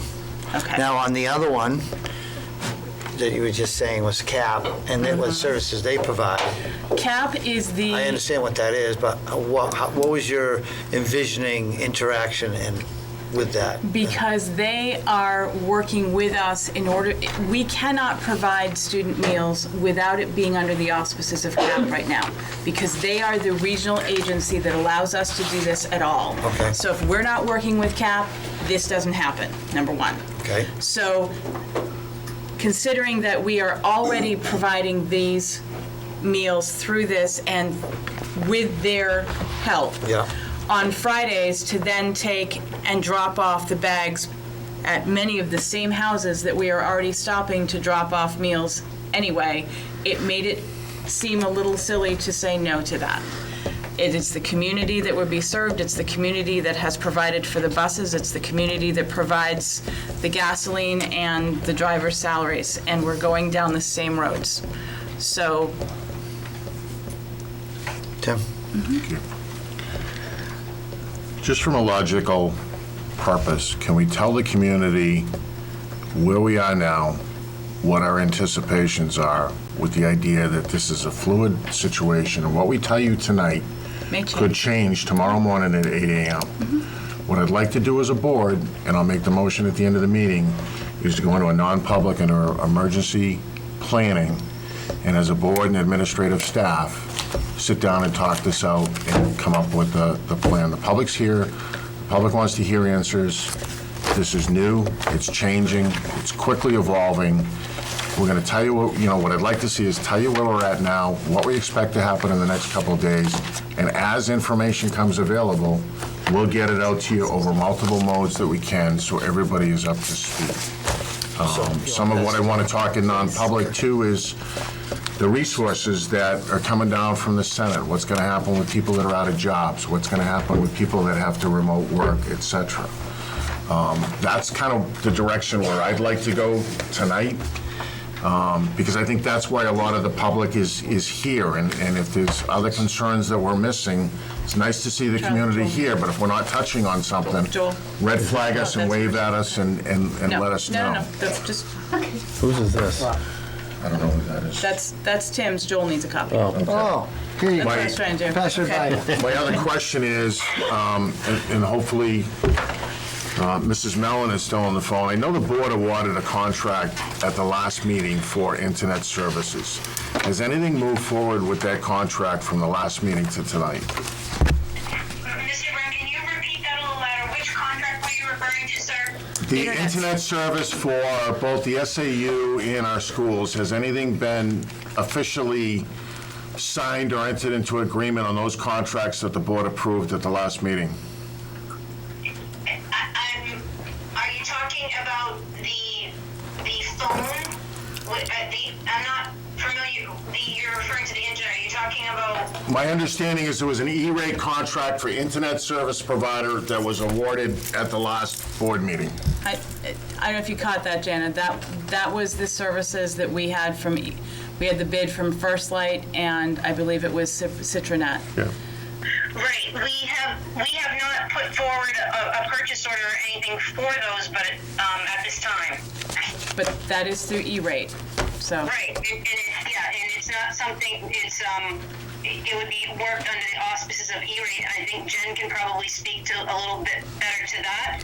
But my understanding is that was not starting until the E-rate cycle started, which is not now. I think it starts July 1st. And I asked Jen that question as to when the contract took effect, and I haven't got an answer because things have kind of gone sideways. Yeah. That internet service was for next year. The phones that we had looked at and that were tabled, that was to start in April. So this was to begin July 1. Okay. That was my understanding as well, but I was trying to verify that with Jen. She's just left the room. Okay. Okay.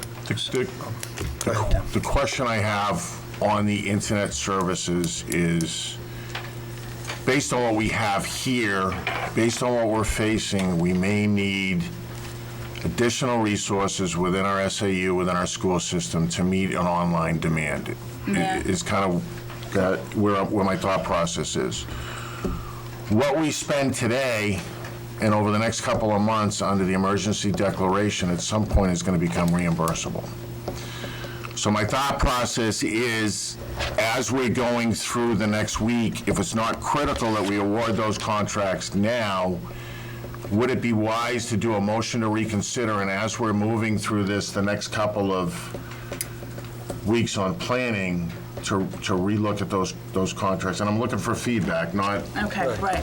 So, for one, those contracts would be under the next fiscal year, July 1, that doesn't hit the current fiscal year, so it doesn't hit what we have to spend now versus what we would be spending next year. I mean, there's a hard stop. Yep, I get that. The other thing, could I add, I don't know where we would need to check where our E-rate consultants are with that, because if they've already awarded that contract based on the vote, I don't know where we stand. I would need to defer to Jen and our consultants on that. That's something that we would have to look at. Right, but what I do want to address is that and I didn't get through the plan that we have, so I'd like to talk more about that. We have addressed an initial purchase of hotspots to be able to get out to the community, because those are flying off any type of proverbial shelf. We also are working with Atlantic Broadband. We're working with a few other providers to see what else we can do to get available. We've been given information about hotspots in the community that people can log into free. We're trying to get that up and rolling, and I don't have full information on that yet. I'm hoping to have that by tomorrow or Wednesday at the latest. We kind of got away from the food piece. The food, right as of this afternoon, the plan was to begin delivery of food items on Thursday, this Thursday the 19th. That will be subject to my having enough people to pull that off, frankly.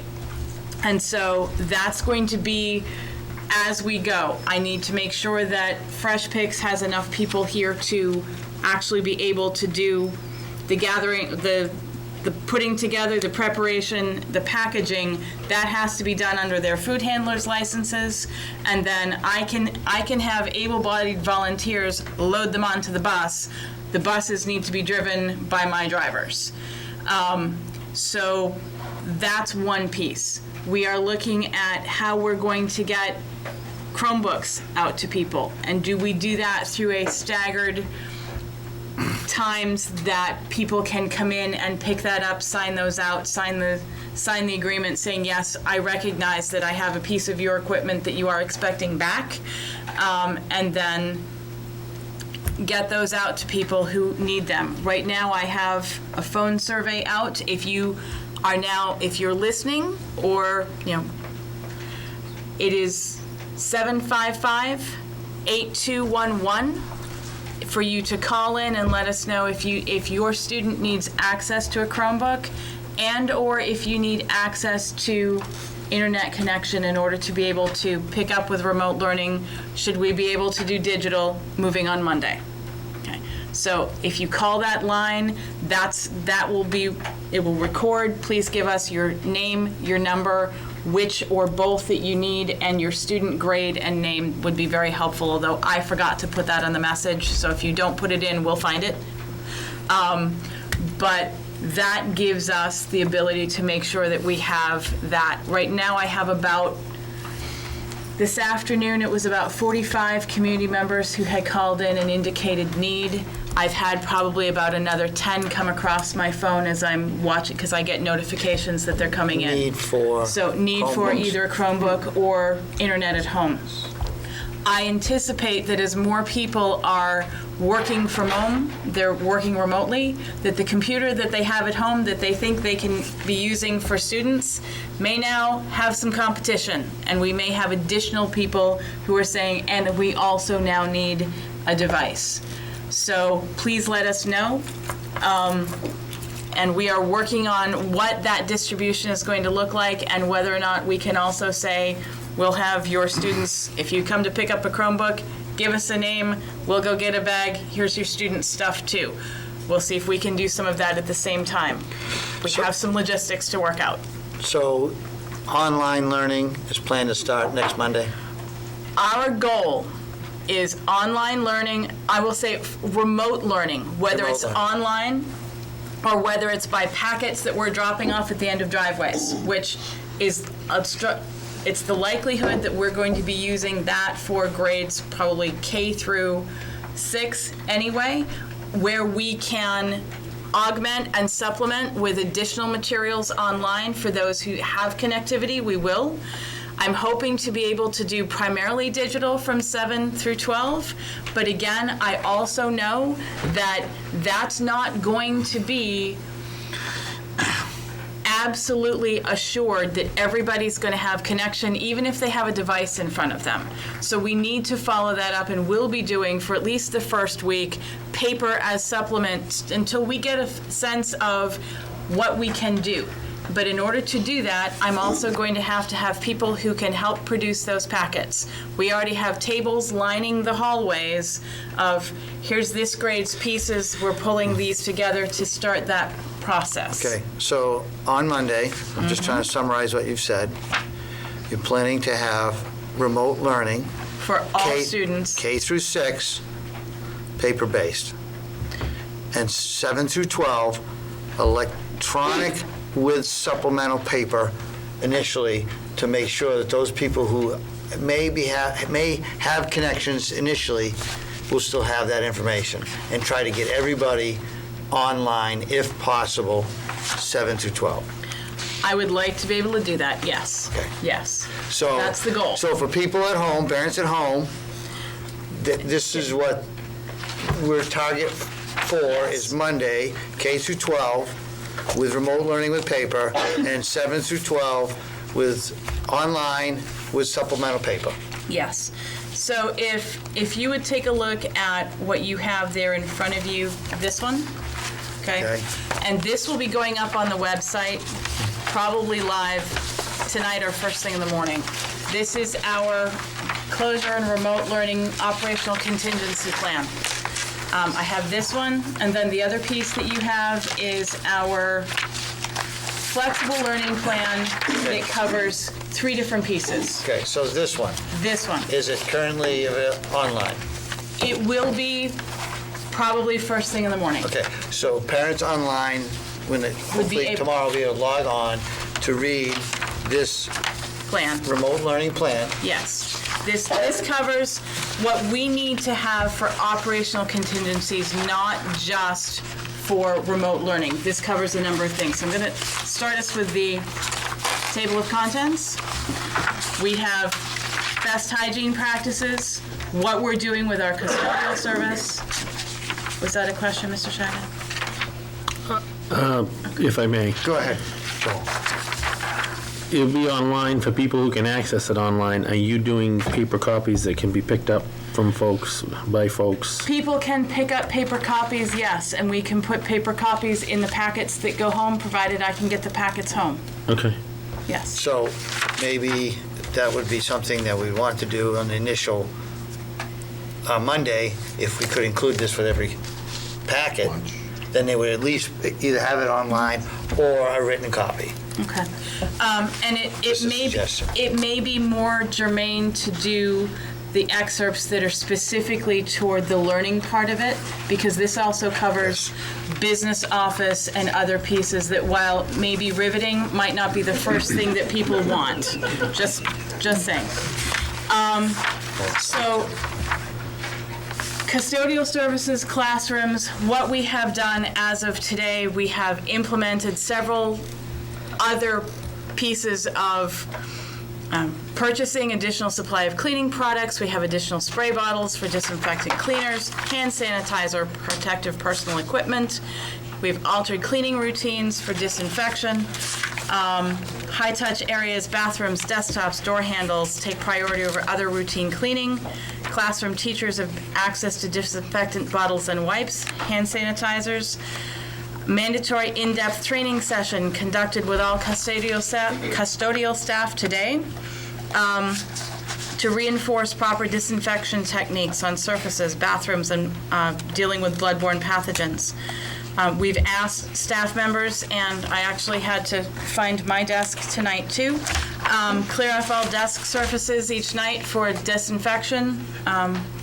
Make sure it's cleared. I think I've still got a few books, but I got most of it. So, I guess out of this manual, what do we need to communicate tonight to the people watching at home? Okay. Besides the housekeeping and Okay. other things that we need to do. Student learning considerations. And this is the part that is in flex.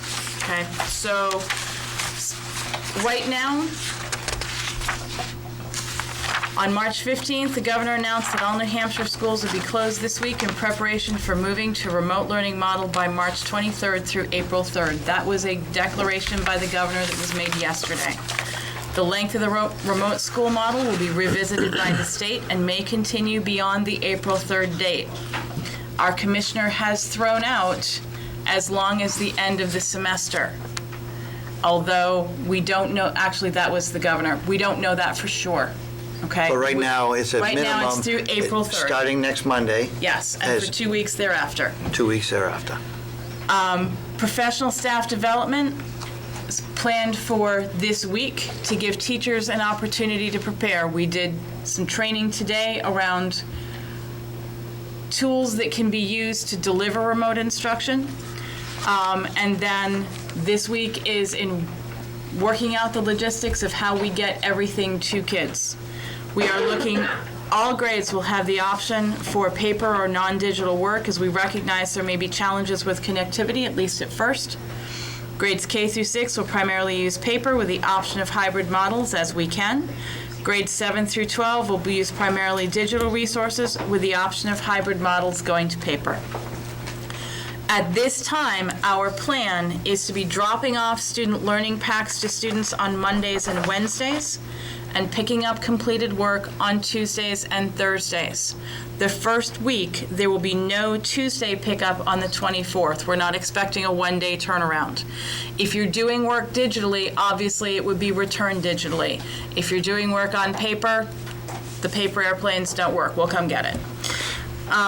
Okay, I want to stop you right there, Ruth Ellen. Now, from what you said earlier, I made a couple notes. In this process of delivering and picking up, do you have adequate personnel to do that, or you need additional assistance through volunteers on drop-off and pickups? At this time, I have adequate personnel to do it. In the event that things shift with families having emergent situations that they're taking care of, that could change. If I have a staff member whose family becomes quarantined, that staff member won't be here with boots on the ground. So how about this?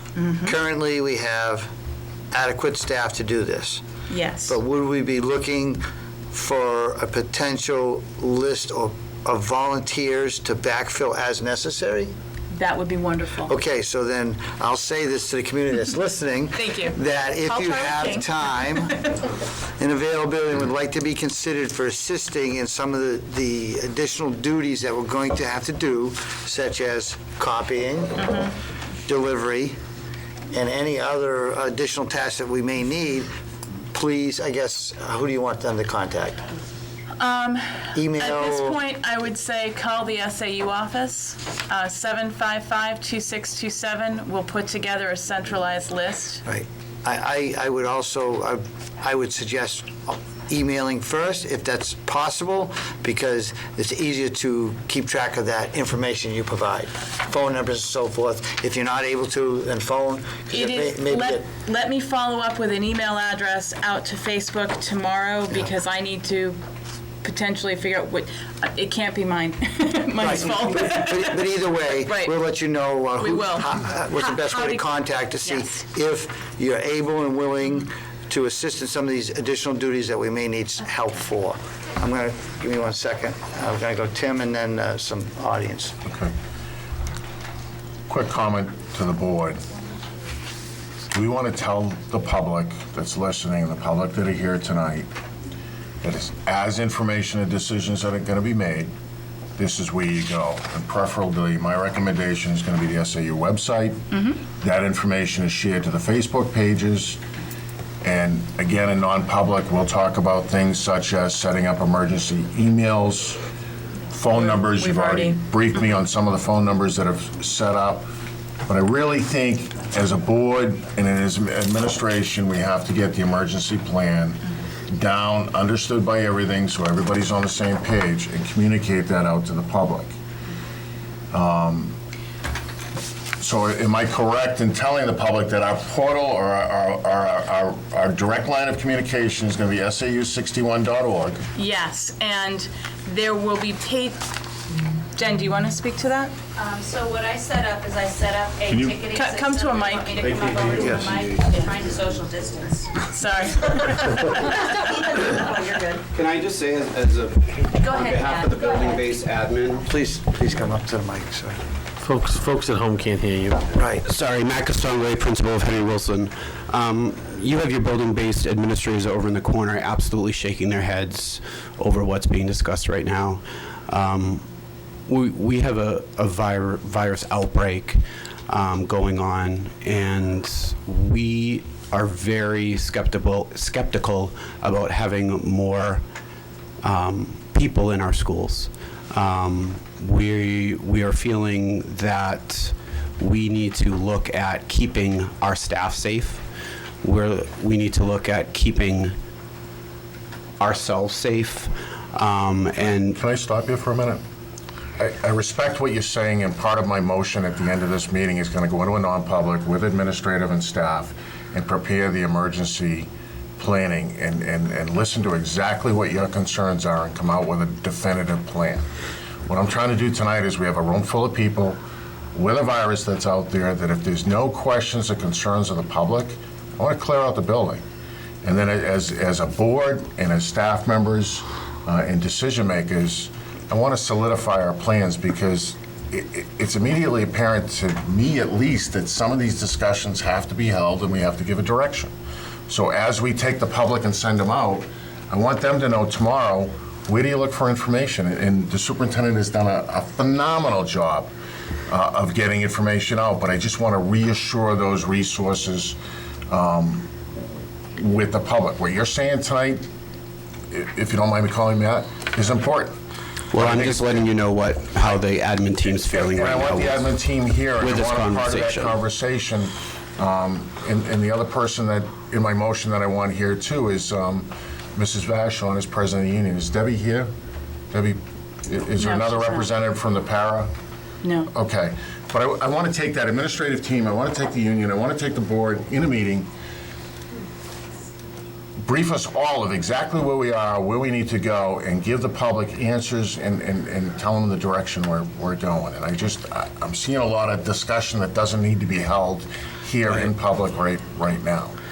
May I make a comment? This is Jana. Can you hear me? Go ahead, Jana. Thank you. I just wanted to speak to you as your risk manager.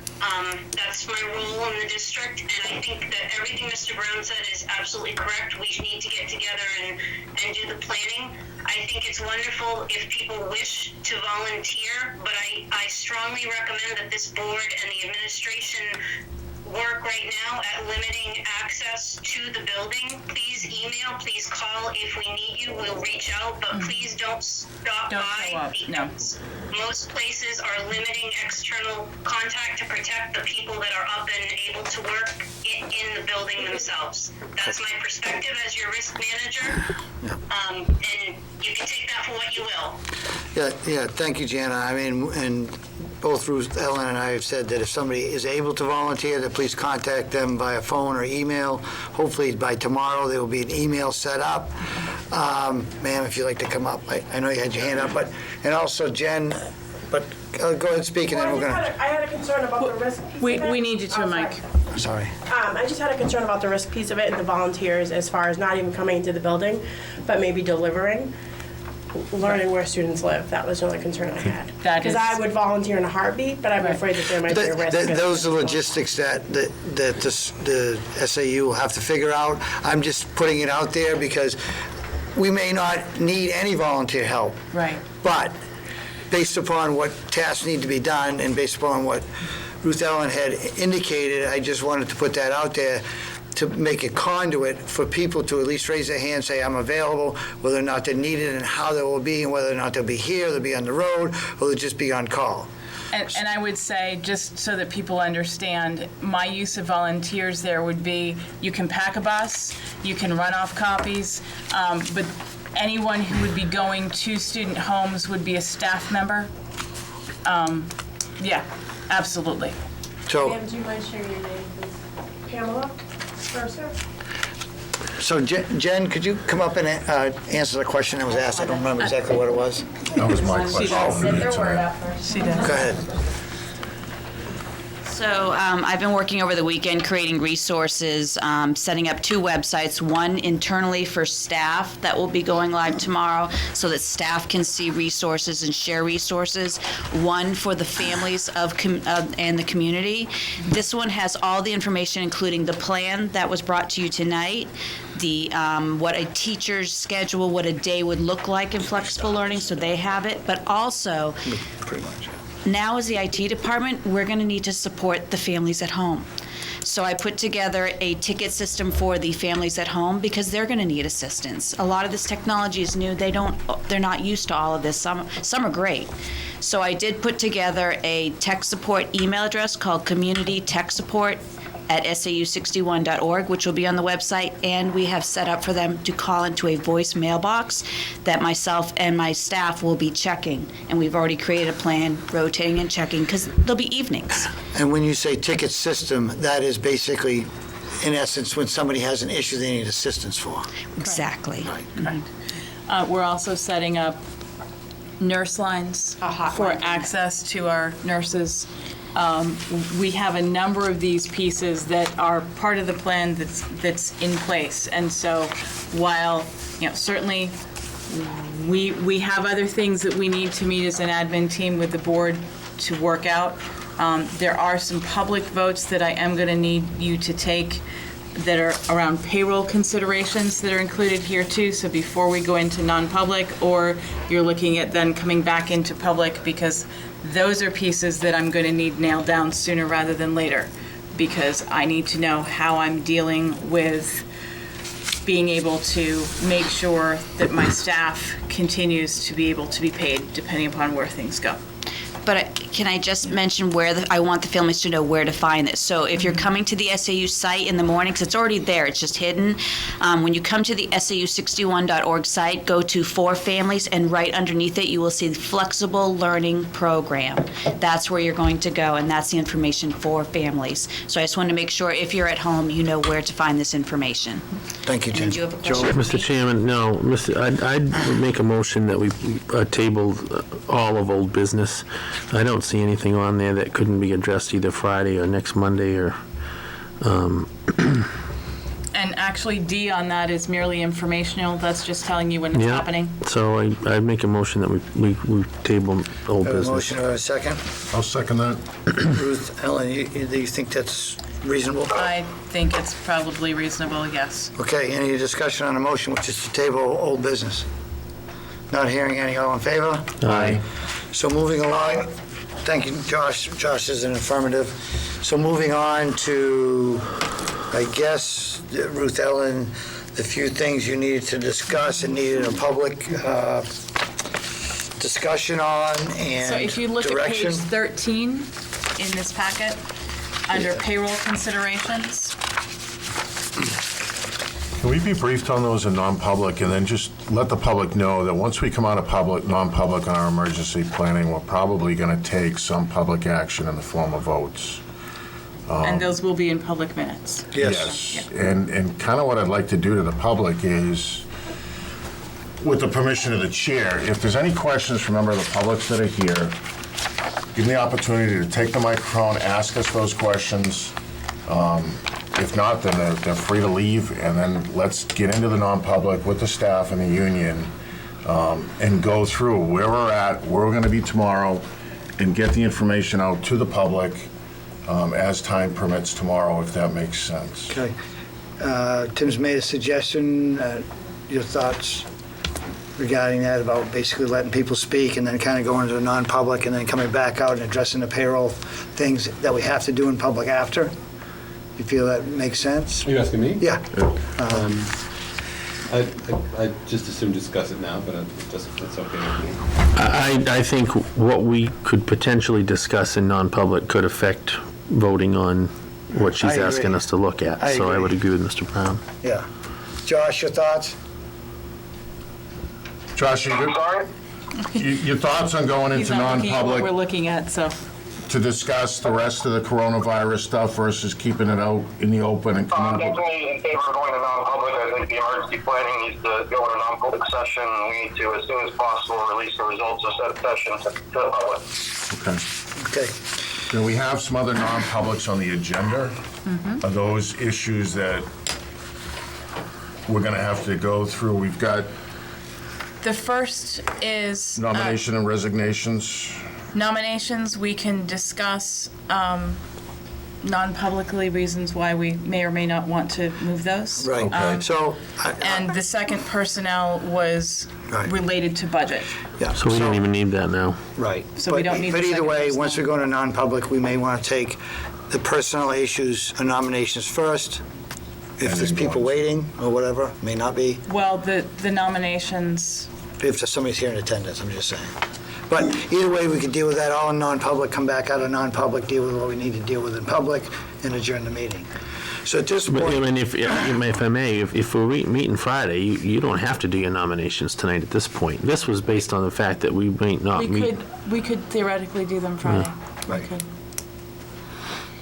so at this point, Let's table that till, I'll make a motion to table, unless we have something, I don't think we need to table it, because once we go to non-public, she can inform us of anything we feel we need to know, we can make a decision then, yeah, we agree, we'll okay, table it. that's fine.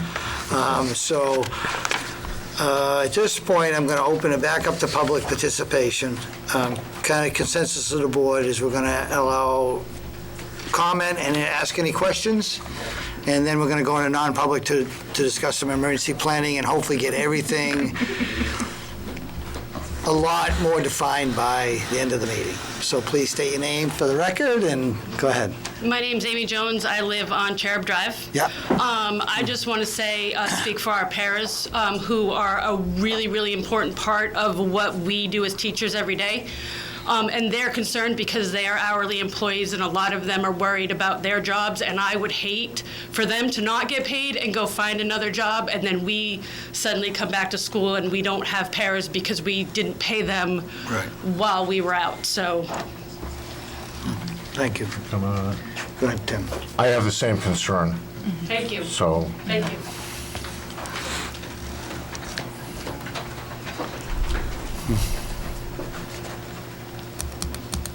Stephen Henry Ridge Road. First, I'd like to say thank you to all of the team that I have a feeling worked all weekend figuring out how to even just start today. So I appreciate all that work, and so far so good. A couple thoughts on the food and the delivery and so forth, one that may require a vote of the board. First thing is, not all the kids may be at their homes. There may be a lot of little clusters of 3 kids at this house, 4 kids at that one. Also, a lot of private roads in town that I know right now the buses don't go down. I don't know if you need a board vote to authorize our vehicles to go down certain roads. I'm sure some of them may not be passable for the buses, but. We have vans. Okay. I didn't know if you needed a board vote to be able to drive on the private roads or not, so I figured I'd mention it in case you hadn't thought of it, so. Thanks. thanks. Interesting. Anyone else? Hi, Tammy Thompson. I live on Main Street. I have a couple of questions with, especially this week, it's not being part of the remote learning. What about our April vacation, our end of year, our teacher workshop days, anything that's going to be closed? Can this go in towards it, kind of cover it? Okay. At this point, I am not looking to cancel April vacation. One of the big reasons is that we have 2 very large projects in district that we have to get done over April vacation that I can't do with students here, and we lose the funding for those at the end of the year if we don't accomplish those. One is the freezer at Henry Wilson. The other is the flooring in the room in which you're seated. Also, quite frankly, I feel that by the time we get 3 or 4 weeks down the road, families are going to need time to regroup and just kind of be families as opposed to displaced as the way things are. I'm not sure what travel restrictions are, but I'm not in favor of changing April vacation. I can be overruled. The board does have that authority, and I will absolutely recognize that. But I still have to get those other 2 things done. As far as the days, once we got the declaration of an emergency, this week doesn't have to be made up the same way. And this is professional development. So professional development days, whether it's for my hourly employees or for my regular salaried staff, this is paid time for them anyway. Once we were to move into remote learning, it was still going to be paid time. It's what happens if I have to do a hard stop, if we have to actually close because we can't continue to get instruction out to kids somehow. And that's addressed in some of the pieces that I'm bringing forward to the board. Our time at the end of the year, we have 6 snow days. We have the 1 hard day that was a close on Friday. And so that brings us to 7 days. We have 10 days more of time in hours than we have to meet the hourly requirement for the state. So we're still okay. I would look at if we forgive days, I wouldn't do more than 2, simply to just get us back a little bit closer to where we were. But at this point, we're not looking at knocking on the door of July 1. Okay. Okay. Also, with the internet being low in town and you have your 7th through 12th graders needing electronic handouts, is it possible that maybe we can get the MacBooks and the tablets or whatever you're going to get out a little bit earlier and have a test day so that the students can get on and test to see if this is going to work or not? Right now, we're looking at hoping to do distribution Wednesday and Thursday night, which would give some time before we hit Monday to see what that looks like. We're still working out the logistics of that distribution, so don't hold me to Wednesday, but I'm hoping. I'm looking to do that potentially 2 to 8 in the so late afternoon into evenings to give parents an opportunity if they need to get back from work and come to do that, and would do that on a staggered so that not everybody shows up at the same time, please. Social distancing down the driveway could get interesting, so. And for some of the parents that have to work during the day and dealing with the daycare and some that cannot take the time off from work, being able just to get our children to do their homework at home within the time frame. You have your drop-offs on Monday and Wednesday and picks-ups on Tuesdays and Thursdays. What's going to happen if us parents are going to struggle or struggling to get that done?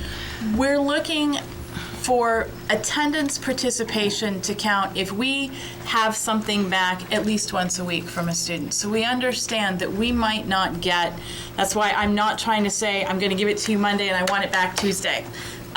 Understanding that it's probably going to take some ramp-up time.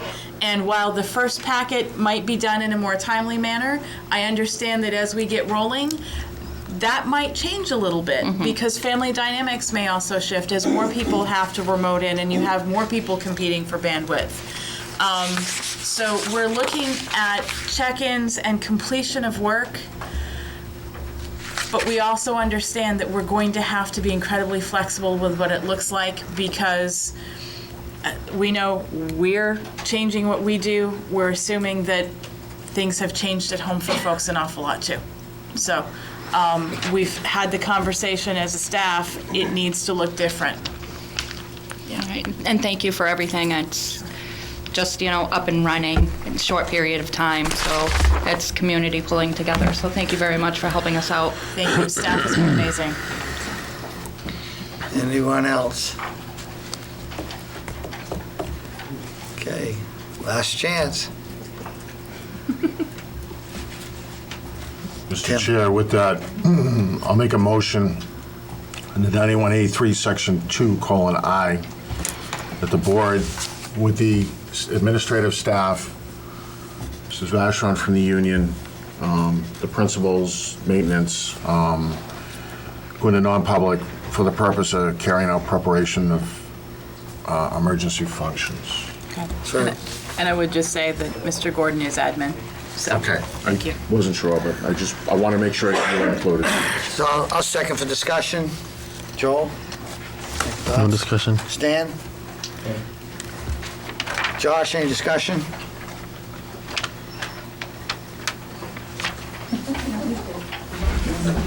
Don't go out. I'm not hung up on it. Okay. Thank you. All those in favor? Aye. Aye. Thank you, everybody, for attendance, and please see the SAU website tomorrow for anything we decide that is in public and any changes regarding the flow of information. Thank you. Thank you.